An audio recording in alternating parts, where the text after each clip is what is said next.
آغا Khan university examination board کی جانب سے HSSC پارٹ 2 سن 2009 کے سمعی مہارتوں کے امتحان میں ہم آپ کو خوش آمدید کہتے ہیں۔ اس امتحان کا دورانیہ 25 منٹ ہے اور اس کے کل نمبر 20 ہیں۔ آپ کو 2 اقتباسات سنائے جائیں گے۔ ہر اقتباس 2 بار سنایا جائے گا۔ پہلے اقتباس نمبر 1 کو غور سے سنیں اور پھر اس اقتباس سے متعلق 10 سوالات کو پڑھیے جو صفحہ نمبر 2 تا 3 پر موجود ہیں۔ ان سوالات کو پڑھنے کے لیے آپ کے پاس 2 منٹ کا وقت ہوگا۔ اس کے بعد آپ اقتباس نمبر 1 دوبارہ سنیں گے اور پھر اپنے جوابات جوابی ورق پر 4 خانوں میں سے ایک صحیح خانے کو پر کر کے دیں گے۔ اس اقتباس کے سوالات کو حل کرنے کے لیے آپ کو 3 منٹ کا وقت دیا جائے گا۔ جب تک آپ سے کہا نہ جائے آپ صفحہ نمبر 4 نہیں پلٹ سکتے ہیں۔ اب آپ کو اقتباس نمبر 1 سنایا جاتا ہے۔ یہ ریڈیو پاکستان ہے۔ پیش خدمت ہے اس وقت کی خاص خبریں۔ مرکزی رویت ہلال کمیٹی کا اجلاس آج اسلام آباد میں ہوگا۔ بجلی کی قیمت IMF اور ورلڈ بینک کے کہنے پر بڑھائیں، وزیر اعظم۔ مصنوعی گوشت بنانے کی تیاری۔ عام مقامات پر تمباکو نوشی ممنوع۔ دنیا کا ہر چھٹا نوجوان موبائل فون کا عادی۔ اب خبریں تفصیل کے ساتھ۔ شوال کا چاند دیکھنے کے لیے مرکزی رویت ہلال کمیٹی کا اجلاس آج اسلام آباد میں ہوگا۔ کمیٹی کے چیئرمین مفتی منیب الرحمان نے گفتگو کرتے ہوئے بتایا کہ چاند دیکھنے کے لیے آج اسلام آباد کے ساتھ ملک بھر میں صوبائی اور ضلعی رویت ہلال کمیٹیوں کے اجلاس بھی ہوں گے اور ملک بھر سے شہادتیں موصول ہونے کے بعد چاند کے نظر آنے یا نہ آنے کا اعلان کیا جائے گا۔ محکمہ موسمیات نے پیشن گوئی کی ہے کہ آج چاند نظر آنے کے قوی امکانات ہیں۔ ادھر پشاور کے علماء پر مشتمل غیر سرکاری رویت ہلال کمیٹی نے چاند دیکھنے کے لیے آج بعد نماز مغرب جامع مسجد میں اجلاس طلب کر لیا ہے۔ وزیر اعظم یوسف رضا گیلانی نے کہا ہے کہ بجلی کی قیمت IMF اور ورلڈ بینک کے کہنے پر بڑھائی ہے۔ یہ بات انہوں نے ملتان پہنچنے پر صحافیوں سے باتیں کرتے ہوئے کہی۔ بین الاقوامی ایک ٹیم نے نئی ٹیکنیک تجویز کی ہے جس سے تجربے گاہ میں گوشت تیار ہو سکے گا۔ ماہرین کا کہنا ہے کہ ریشوں کی سائنس میں پیش رفت کے بعد جانوروں کے خلیوں کو تجربے گاہ میں گوشت میں تبدیل کرنا ممکن ہے۔ انہوں نے یہ بھی کہا ہے کہ ایک خلیے سے پوری دنیا کی سالانہ ضرورت کے مطابق گوشت تیار کیا جا سکتا ہے۔ مصنوعی گوشت کی تیاری سے لاکھوں جانور پالنے اور ان کو تنگ جگہوں پر رکھنے کی ضرورت ختم ہو جائے گی۔ کچھ لوگوں کا یہ بھی خیال ہے کہ سبزی خور بھی ایسا گوشت کھانے کے لیے تیار ہو جائیں گے جو کسی جانور کو نقصان پہنچائے بغیر حاصل ہوگا۔ ہندوستان میں وزارت صحت نے تمام عوامی مقامات پر تمباکو نوشی پر پابندی عائد کرنے کا فیصلہ کیا ہے، جس کے تحت کسی عام جگہ یا سرکاری اور نجی عمارت میں تمباکو نوشی کرتے ہوئے پکڑے جانے پر 200 روپے جرمانہ عائد کیا جائے گا۔ سرکاری اعلان کے مطابق ریسٹورنٹ، اسکول، ہوائی اڈہ، ہسپتال اور بس اسٹاپ جیسی جگہیں عوامی مقامات میں شامل ہیں، لیکن اس میں روڈ اور پارک شامل نہیں کیے گئے ہیں۔ اعلان کے مطابق ریسٹورنٹ کے مخصوص حصوں میں سگریٹ پینے کی اجازت ہو سکتی ہے۔ سرکاری یا کسی نجی عمارت کے کسی احاطے میں اگر کوئی ملازم سگریٹ پیتے پکڑا گیا تو اس ملازم کی کمپنی پر 5000 روپے کا جرمانہ عائد کیا جائے گا۔ حکومت کے اعلان کے مطابق تمباکو نوشی کی روک تھام کے لیے اس نئے قانون کا نفاذ 2 اکتوبر سے ہوگا۔ دنیا کا ہر چھٹا نوجوان موبائل فون کا عادی ہو چکا ہے۔ یہ بات حال ہی میں ایک طبی اور معاشرتی تحقیق کے نتیجے میں سامنے آئی ہے کہ موبائل کی عادت نشے جیسی ہے۔ تحقیق کے دوران 55 ملین نوجوانوں سے مختلف ذرائع سے معلومات اکٹھی کی گئی تھیں۔ تحقیق کے مطابق موبائل فون میں جدت اور ترقی کا عمل مزید جاری رہا تو یہ لوگوں کا طرز زندگی مکمل طور پر بدل کر رکھ دے گا۔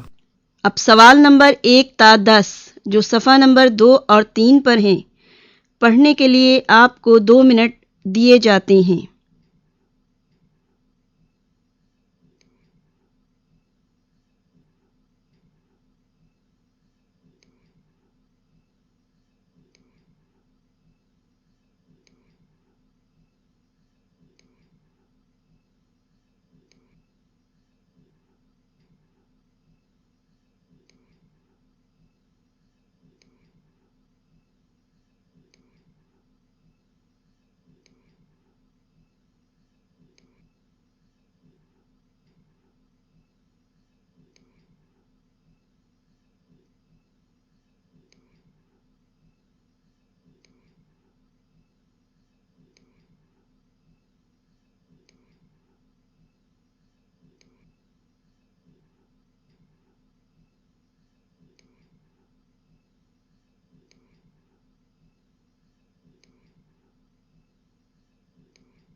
اقتباس نمبر 1 دوبارہ سنیں۔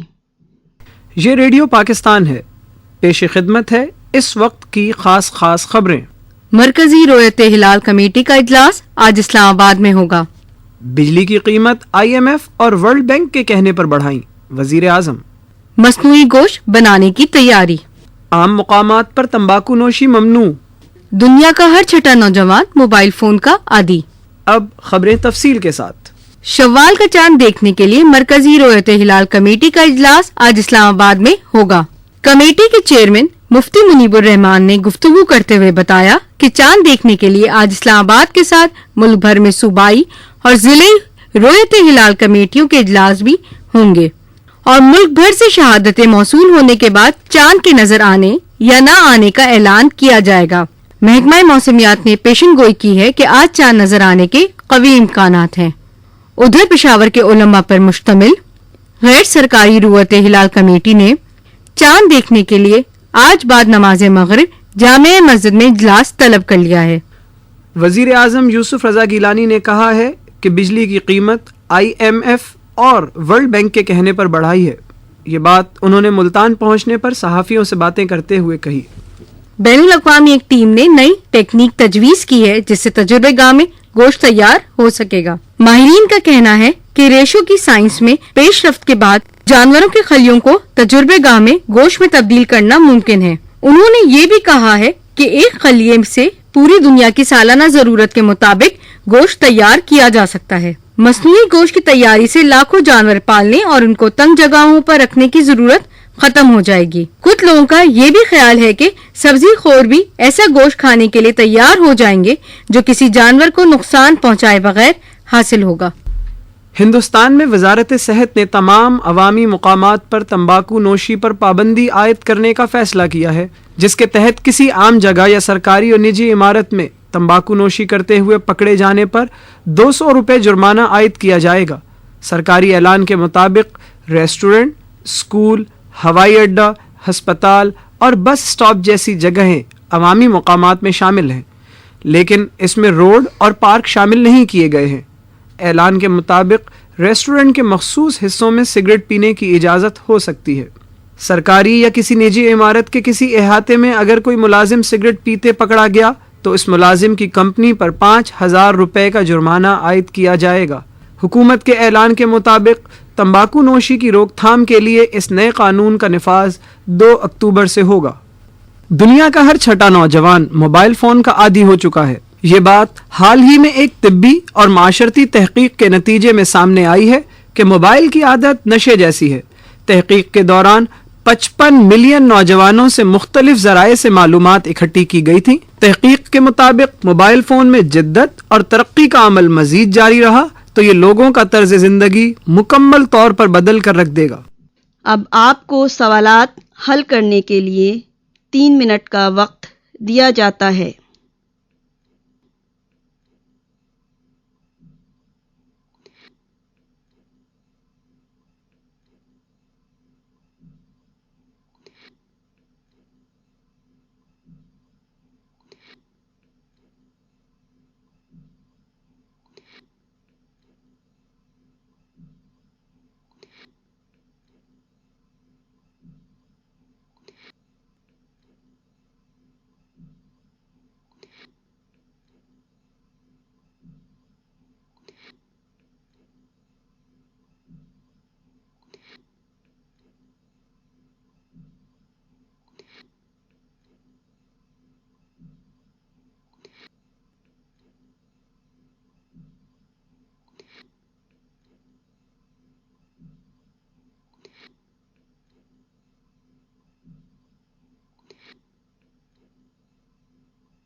اب آپ اقتباس نمبر 2 سنیں گے۔ یہ اقتباس بھی 2 مرتبہ سنایا جائے گا۔ مرزا سودا کا شمار اردو کے ممتاز شاعروں میں ہوتا ہے۔ ان کا امتیاز یہ ہے کہ انہوں نے ہماری زبان کی اصلاح و ترقی میں نمایاں حصہ لینے کے علاوہ کئی اصناف سخن میں تباہ آزمائی کی اور ہر صنف میں قابل قدر اضافہ کیا۔ اردو شاعری کی تاریخ میں سودا جیسا ہمہ رنگ شاعر اور کوئی نظر نہیں آتا۔ سچ پوچھیے تو سودا کی شخصیت ایک ترشے ہوئے نگینے کی مانند ہے، جس کا ہر پہلو روشن بھی ہے اور دلکش بھی۔ شخصیت کی اسی تابناکی اور دل فریبی نے ان کے کلام کو ایک انفرادیت عطا کی۔ ان کی غزل، قصیدہ، ہجو، غرض کسی بھی صنف کا مطالعہ کیجیے، آپ شاعر کے لب و لہجے اور انداز سے ضرور پہچان لیں گے کہ یہ آواز سودا کی ہے۔ ان کا اصل نام محمد رفیع اور تخلص سودا تھا۔ مرزا کی پیدائش 1125 میں دلی میں ہوئی، جہاں ان کے والد کابلی دروازے کے علاقے میں سکونت پذیر تھے۔ یہیں سودا نے پرورش و تربیت پائی۔ طبیعت کا رجحان ابتدا سے شاعری کی طرف تھا۔ کچھ دن سلیمان قلی خانداز سے اپنے کلام پر اصلاح لی، پھر شاہ حاتم کے شاگرد ہوئے۔ اسی زمانے میں ایک اور بزرگ شاعر خان آرزو، جو دلی میں بہت مشہور تھے، سودا ان کے شاگرد تو نہ تھے مگر ان کی صحبت سے فیضیاب ضرور ہوئے۔ خصوصاً اردو میں شعر گوئی انہی کے مشورے سے شروع کی۔ سودا کی طبیعت میں خداداد جوہر پہلے سے موجود تھا۔ استاد کی رہبری اور مشق سخن کا نتیجہ یہ ہوا کہ تھوڑے ہی عرصے میں ان کی شاعری کی شہرت ہو گئی اور استاد حاتم کی زندگی ہی میں ان کی استادی کا ڈنکا بجنے لگا۔ رفتہ رفتہ سودا کی شہرت بادشاہ وقت شاہ عالم کے دربار میں پہنچی۔ تقدیر کی یاوری بھی ساتھ تھی۔ بادشاہ نے مشورے سخن کے لیے ان کو منتخب کیا۔ ایک مدت تک سودا دلی میں فراغت سے زندگی بسر کرتے رہے۔ اسی زمانے میں ان کے کلام کا شہرہ سن کر نواب شجاع الدولہ والی اودھ نے انہیں بڑی محبت سے اپنے دربار میں طلب کیا اور سفر خرچ بھیجا، مگر سودا کو دلی چھوڑنا گوارا نہ ہوا۔ قسمت کی نارنگی دیکھیے کہ وہی سودا جنہیں دلی کی جدائی شاق تھی، کچھ عرصے بعد قدردانوں کی موت اور انقلاب زمانہ سے ایسے گھبرائے کہ دلی سے نکل کھڑے ہوئے، فرخ آباد پہنچے اور نواب احمد یار خاں بنگش کے پاس چند سال گزارے۔ پھر ان کی وفات پر 1185 میں فیض آباد گئے اور انہی نواب شجاع الدولہ کی ملازمت اختیار کی، جن کی دعوت پر حسن معذرت سے کام لیا تھا۔ جب نواب تخت نشین ہوئے تو سودا ان کے ہمراہ لکھنؤ چلے گئے اور بقیہ عمر قدر و منزلت اور فارغ البالی سے گزار کر 1195 ہجری میں وہیں وفات پائی۔ سودا طبعاً خوش مزاج، حشاش بشاش، ظریف اور نفاست پسند انسان تھے۔ ان کی طبیعت کی یہ شگفتگی اور جولانی یوں تو ہر صنف سخن میں اپنا نقش جمائے ہوئے ہے، لیکن خصوصیت سے قصیدہ نگاری میں ان کی بدولت ایسا زور، تنتنا اور شکوہ پیدا ہوا ہے جو صرف سودا ہی کا حصہ ہے۔ ان کے قصائد کے بارے میں مولانا محمد حسین آزاد کی یہ رائے درست ہے کہ اول قصائد کا کہنا اور پھر دھوم دھام سے اعلیٰ درجہ فصاحت پر پہنچانا ان کا فخر ہے۔ یہ حقیقت ہے کہ سودا سے پہلے اردو میں قصیدہ گوئی نہ ہونے کے برابر تھی۔ سودا نے پہلی بار ہماری زبان میں یہ امکانات پیدا کیے کہ اس میں اعلیٰ درجے کے قصائد تخلیق کیے جا سکتے ہیں۔ ہجویات میں سودا کا شاہکار وہ نظمیں ہیں جن میں انہوں نے اپنے زمانے کی سیاسی، معاشرتی ابتری اور بدحالی کا نقشہ کھینچا ہے۔ اس ضمن میں قصیدہ تضحیک روزگار، مخمس شہر و آشوب ایسی مارکہ آرا نظمیں ہیں جن کا جواب پوری اردو شاعری میں نہیں ملتا۔ قصیدہ اور حجو کی طرح سودا کی غزل گوئی بھی خصوصیت سے خالی نہیں۔ ان کی غزل میں خیالات کی بلندی، مشاہدے کی گہرائی، تجربات کی رنگا رنگی اور زور بیان سب کچھ موجود ہے۔ غرض سودا اردو زبان کے ایسے بلند مرتبہ شاعر ہیں کہ جن پر ہم بجا طور پر فخر کر سکتے ہیں۔ ان کے کلیات میں ہر مذاق و مزاج کے انسان کی تسکین کا سامان موجود ہے۔ اس لحاظ سے یہ کہنا غلط نہ ہوگا کہ جب تک اردو زبان زندہ ہے سودا کی اہمیت اور ان کے کلام کی مقبولیت میں کمی نہیں ہو سکتی۔ اب سوال نمبر 11 تا 20 جو صفحہ نمبر 4 تا 5 پر ہیں، پڑھنے کے لیے آپ کو 2 منٹ دیے جاتے ہیں۔ آپ سے جب تک کہا نہ جائے آپ صفحہ نمبر 6 نہیں پلٹ سکتے ہیں۔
اقتباس نمبر 2 دوبارہ سنیں۔ مرزا سودا کا شمار اردو کے ممتاز شاعروں میں ہوتا ہے۔ ان کا امتیاز یہ ہے کہ انہوں نے ہماری زبان کی اصلاح و ترقی میں نمایاں حصہ لینے کے علاوہ کئی اصناف سخن میں طبع آزمائی کی اور ہر صنف میں قابل قدر اضافہ کیا۔ اردو شاعری کی تاریخ میں سودا جیسا ہمہ رنگ شاعر اور کوئی نظر نہیں آتا۔ سچ پوچھیے تو سودا کی شخصیت ایک ترشے ہوئے نگینے کی مانند ہے جس کا ہر پہلو روشن بھی ہے اور دلکش بھی۔ شخصیت کی اسی تابناکی اور دل فریبی نے ان کے کلام کو ایک انفرادیت عطا کی۔ ان کی غزل، قصیدہ، حجو، غرض کسی بھی صنف کا مطالعہ کیجیے، آپ شاعر کے لب و لہجے اور انداز سے ضرور پہچان لیں گے کہ یہ آواز سودا کی ہے۔ ان کا اصل نام محمد رفیع اور تخلص سودا تھا۔ مرزا کی پیدائش 1125 میں دلی میں ہوئی، جہاں ان کے والد کابلی دروازے کے علاقے میں سکونت پذیر تھے۔ یہی سودا نے پرورش و تربیت پائی۔ طبیعت کا رجحان ابتدا سے شاعری کی طرف تھا۔ کچھ دن سلیمان قلی خان داس سے اپنے کلام پر اصلاح لی، پھر شاہ حاتم کے شاگرد ہوئے۔ اسی زمانے میں ایک اور بزرگ شاعر خان آرزو جو دلی میں بہت مشہور تھے، سودا ان کے شاگرد تو نہ تھے مگر ان کی صحبت سے فیضیاب ضرور ہوئے۔ خصوصاً اردو میں شعر گوئی انہی کے مشورے سے شروع کی۔ سودا کی طبیعت میں خداداد جوہر پہلے سے موجود تھا۔ استاد کی رہبری اور مشق سخن کا نتیجہ یہ ہوا کہ تھوڑے ہی عرصے میں ان کی شاعری کی شہرت ہو گئی اور استاد حاتم کی زندگی ہی میں ان کی استادی کا ڈنکا بجنے لگا۔ رفتہ رفتہ سودا کی شہرت بادشاہ وقت شاہ عالم کے دربار میں پہنچی۔ تقدیر کی یاوری بھی ساتھ تھی۔ بادشاہ نے مشورے سخن کے لیے ان کو منتخب کیا۔ ایک مدت تک سودا دلی میں فراغت سے زندگی بسر کرتے رہے۔ اسی زمانے میں ان کے کلام کا شہرہ سن کر نواب شجاع الدولہ والی اودھ نے انہیں بڑی محبت سے اپنے دربار میں طلب کیا اور سفر خرچ بھیجا، مگر سودا کو دلی چھوڑنا گوارا نہ ہوا۔ قسمت کی نارنگی دیکھیے کہ وہی سودا جنہیں دلی کی جدائی شاق تھی، کچھ عرصے بعد قدردانوں کی موت اور انقلاب زمانہ سے ایسے گھبرائے کہ دلی سے نکل کھڑے ہوئے، فرخ آباد پہنچے اور نواب احمد یار خان بنگش کے پاس چند سال گزارے۔ پھر ان کی وفات پر 1185 میں فیض آباد گئے اور انہی نواب شجاع الدولہ کی ملازمت اختیار کی، جن کی دعوت پر حسن معذرت سے کام لیا تھا۔ جب نواب تخت نشین ہوئے تو سودا ان کے ہمراہ لکھنؤ چلے گئے اور بقیہ عمر قدر و منزلت اور فارغ البالی سے گزار کر 1195 ہجری میں وہیں وفات پائی۔ سودا طبعاً خوش مزاج، حشاش بشاش، ظریف اور نفاست پسند انسان تھے۔ ان کی طبیعت کی یہ شگفتگی اور جولانی یوں تو ہر صنف سخن میں اپنا نقش جمائے ہوئے ہے، لیکن خصوصیت سے قصیدہ نگاری میں ان کی بدولت ایسا زور، تنتنا اور شکوہ پیدا ہوا ہے جو صرف سودا ہی کا حصہ ہے۔ ان کے قصائد کے بارے میں مولانا محمد حسین آزاد کی یہ رائے درست ہے کہ اول قصائد کا کہنا اور پھر دھوم دھام سے اعلیٰ درجۂ فصاحت پر پہنچانا ان کا فخر ہے۔ یہ حقیقت ہے کہ سودا سے پہلے اردو میں قصیدہ گوئی نہ ہونے کے برابر تھی۔ سودا نے پہلی بار ہماری زبان میں یہ امکانات پیدا کیے کہ اس میں اعلیٰ درجے کے قصائد تخلیق کیے جا سکتے ہیں۔ ہجویات میں سودا کا شاہکار وہ نظمیں ہیں جن میں انہوں نے اپنے زمانے کی سیاسی، معاشرتی ابتری اور بدحالی کا نقشہ کھینچا ہے۔ اس ضمن میں قصیدہ تضحیک روزگار، مخمس شہر و آشوب ایسی مارکہ آرا نظمیں ہیں جن کا جواب پوری اردو شاعری میں نہیں ملتا۔ قصیدہ اور حجو کی طرح سودا کی غزل گوئی بھی خصوصیت سے خالی نہیں۔ ان کی غزل میں خیالات کی بلندی، مشاہدے کی گہرائی، تجربات کی رنگا رنگی اور زور بیان سب کچھ موجود ہے۔ غرض سودا اردو زبان کے ایسے بلند مرتبہ شاعر ہیں کہ جن پر ہم بجا طور پر فخر کر سکتے ہیں۔ ان کے کلیات میں ہر مذاق و مزاج کے انسان کی تسکین کا سامان موجود ہے۔ اس لحاظ سے یہ کہنا غلط نہ ہوگا کہ جب تک اردو زبان زندہ ہے، سودا کی اہمیت اور ان کے کلام کی مقبولیت میں کمی نہیں ہو سکتی۔ اب آپ کو سوال حل کرنے کے لیے 3 منٹ کا وقت دیا جاتا ہے۔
آپ کا سمعی مہارتوں کے جوابات کا وقت ختم ہوا اور اب آپ دوسرے جز کے سوالات کے لیے صفحہ پلٹ سکتے ہیں۔ اس دوسرے جز کے لیے آپ کے پاس 25 منٹ ہیں۔